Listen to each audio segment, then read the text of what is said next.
In my career, I've been fortunate enough to get a lot of job offers, especially lately as my skill, online presence, and network have grown bit by bit. And amongst the job offers I got throughout 2022, there were some seriously high-paying ones, especially from studios like Meta, along with some really cool startup game companies too. Some of these jobs were even offering to pay me as much as $200,000 a year for a full-time, in-house studio sound designer position. And those bigger studio jobs that I got offered, the ones that paid $200,000, I turned them down.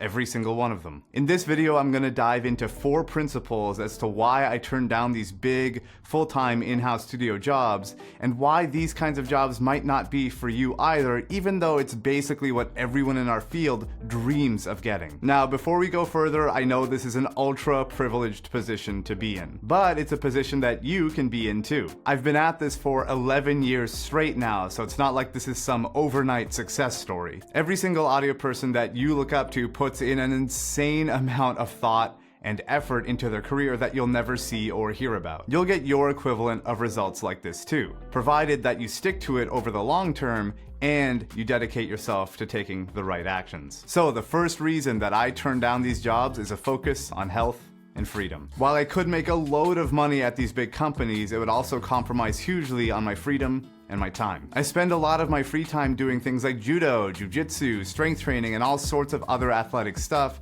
that I would never be able to do if I worked at a big studio full time. Even if I got all my work done early, the expectation is that I would be at the office or available online via Slack until at least 5 p.m. Though we all know days ending at 5 p.m. are a thing of the past. Days ending at 6 or 7 p.m. are far more realistic and more common. If I left work at 6 or 7 every single day, that would leave absolutely no time for me to take care of myself. I resolved when I started my career 11 years ago to not sacrifice my health for a paycheck. And turning down job offers like this is a direct action that adheres to that principle. The second reason has to do with learning. While we can definitely learn a lot at a big company, there's more to life than just getting better and learning about our job. Yes, learning about your work is super important, and you'll learn a lot at a big company, especially if you're around directors or audio leads or anyone like that you can absorb the knowledge from. But shockingly, I have interests outside of work too. I was even talking to my buddy Nikhil, also known as Captain Sinbad, here on YouTube, and he said something really funny to me. He said, "You actually seem to have a life." And he's right, I do. I love to do things that aren't just my core work. I love to play video games, run my podcast, create online courses, make videos like this for you, do jujitsu and judo like I mentioned earlier, and many other things. And on top of that, I love to learn things that aren't just audio related. While I would learn a lot at a big company, I would mostly learn things that are exclusive to my work. Most people are completely fine with that, but that doesn't sit right with me. All of the worst moments in my career happened when I was too narrowly focused on just learning about my job, and I don't want to put myself in that sort of position again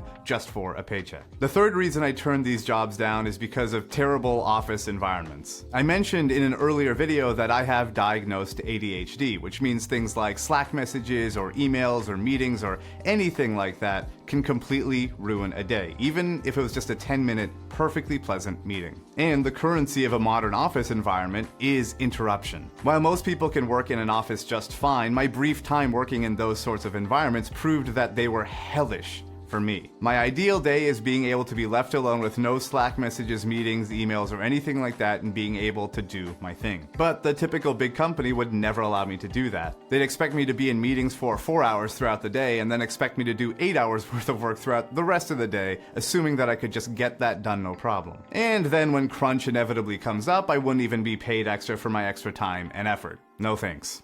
And the last reason has to do with how being a freelancer can be extremely effective. When you work for yourself, you have the ability to be so much more potent in every single thing that you do. That's because you decide where your time goes and what the best uses of your time are. While initially it's hard to know what an effective use of your time is, once you dial it in, 1 hour of precise work can far exceed the output of a full-time employee's entire afternoon. That can make you very capable and very in demand. But some people aren't ready to capitalize on that level of intensity and thought in their career just yet. At an in-house, full-time position, the daily discipline of doing our work is forced upon us. that can make things easier, at least at first. But over the long term, that can leave us feeling very boxed in. Nowadays, as a freelancer, I make much more than I would at an equivalent position at a full-time in-house studio. And I'm fortunate enough to be able to say that working for $200K a year at a big in-house studio would actually be a step backwards at this point in my career. I say all this now, but who knows in the future? Things can change and we need to be able to adapt at any time. My goal for 2023 is to actually start building a team to hopefully help other people in the industry kind of work their way up without needing to subscribe to the standard work model either. Maybe it'll go great and maybe it'll crash and burn horribly. Either way, I'll be adhering to the principles that I laid out here, the principles that I believe in. And hopefully, you'll be able to build a career that lets you live by your principles too.